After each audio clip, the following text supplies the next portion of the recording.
할렐루야. 오늘도 하나님께서 주신 평안 가운데 하루를 맞으시는 줄로 믿습니다.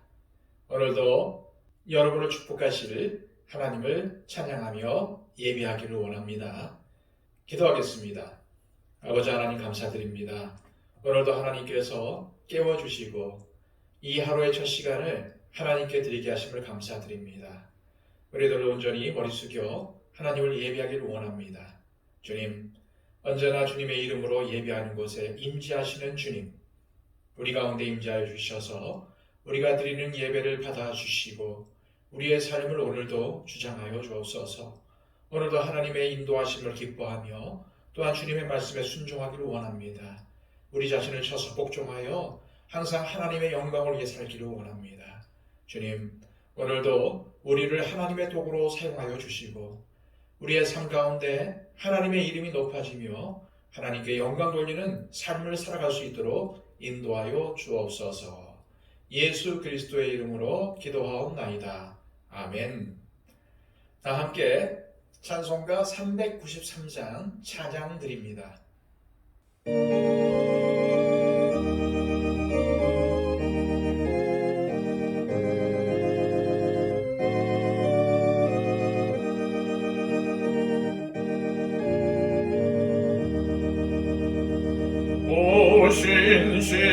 신실하신 주 내 아버지여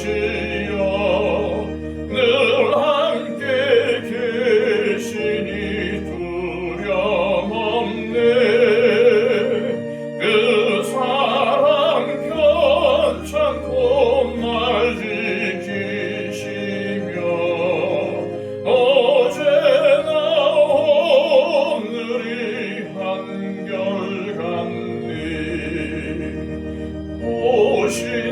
신실하신 주, 오 신실하신 주, 날마다 자비를 베푸시며 일용할 모든 것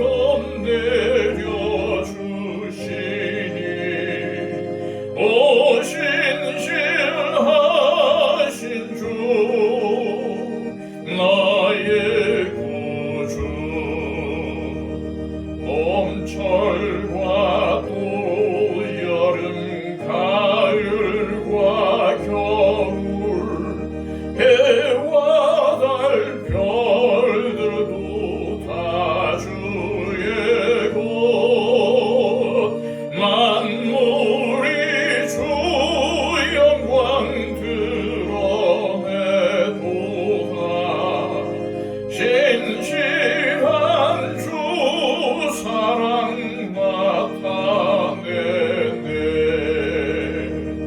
오 신실하신 주, 오 신실하신 주, 날마다 자비를 베푸시며 일용할 모든 것 내려주시니 오 신실하신 주 나의 구주. 내 주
우리에게 주시는 하나님의 말씀은 신약성경 고린도후서 8장 7절에서 15절까지의 말씀입니다.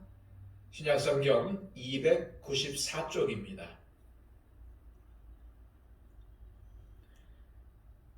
오직 너희는 믿음과 말과 지식과 모든 간절함과 우리를 사랑하는 이 모든 일에 풍성한 것 같이 이 은혜에도 풍성하게 할지니라.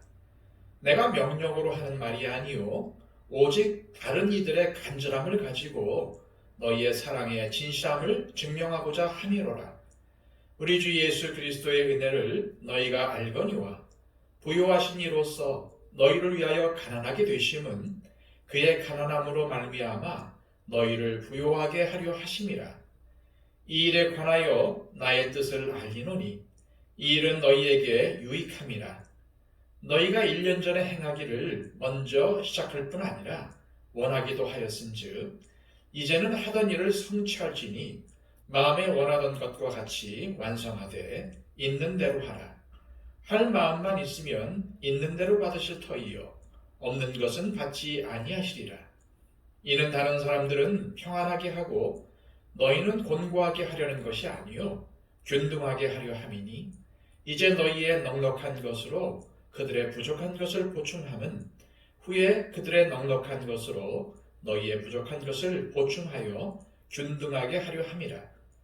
기록된 것 같이 많이 거둔 자도 남지 아니하였고 적게 거둔 자도 모자라지 아니하였느니라. 아멘.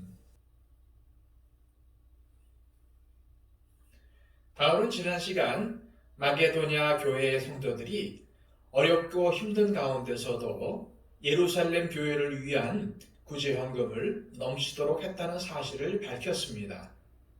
그런데 오늘 본문에서는 이러한 사실도 말합니다. 10절 말씀입니다. 이 일에 관하여 나의 뜻을 알리노니 이 일은 너희에게 유익함이라. 너희가 1년 전에 행하기를 먼저 시작할 뿐 아니라 원하기도 하였은즉. 이 말씀을 보면 고린도 교인들은 예루살렘 교회를 위한 구제헌금을 모으는 일에 자신들도 참여하고 싶어 했고 그래서 자원하는 마음으로 1년 전부터 구제헌금을 모으기 시작했습니다. 하지만 교회 안에 여러 가지 문제가 생기면서 원활하게 진행되지 못했던 것 같습니다. 그래서 바울은 이제 교회도 많이 안정되었으니 여러분들이 처음 품었던 마음을 실천에 옮겨서 형편이 되는 대로 구제헌금 하는 일을 잘 마무리 지어달라고 요청한 것입니다.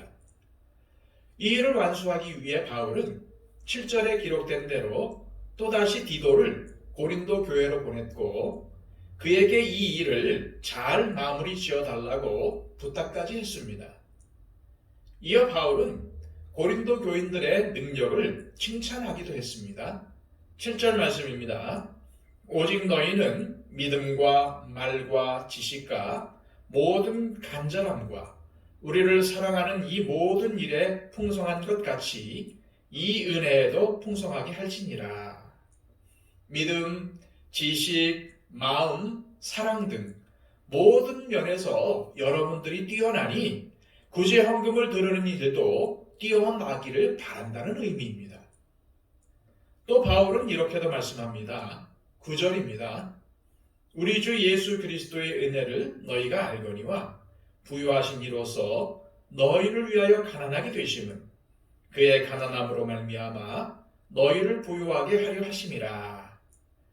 바울이 여기서 예수님에 대한 말씀을 한 것은 고린도 교인들이 예수님의 희생을 기억하며 구제헌금에 동참하기를 기대했기 때문이었습니다. 예수님은 하나님과 동등하신 분이셨습니다. 그러니 얼마나 부유하십니까? 하지만 그 부유함을 다 버리시고 인간으로 오셔서 스스로 가난하게 되셨습니다. 누구를 위해서입니까? 바로 저와 여러분들을 위해서였습니다. 우리를 위해 예수님은 어마어마한 희생을 감당하신 것이죠. 따라서 바울은 우리가 예수님의 은혜를 이처럼 크게 입었기 때문에 우리도 그 은혜를 나누는 자가 되어야 한다고 전한 것입니다.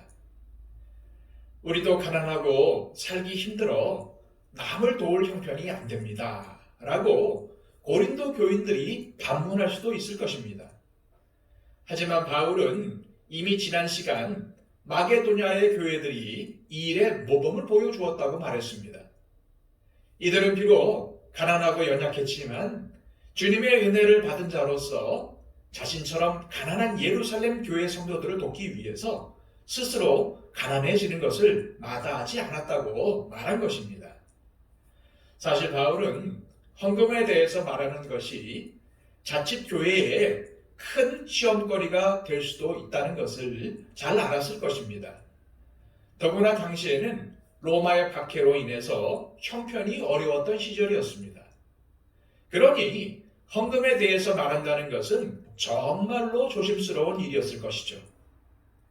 그럼에도 바울이 헌금 이야기를 꺼낸 것은 고린도 교인들이 하나님의 은혜를 깊이 체험하고 있는 중이라고 확신했기 때문이었습니다.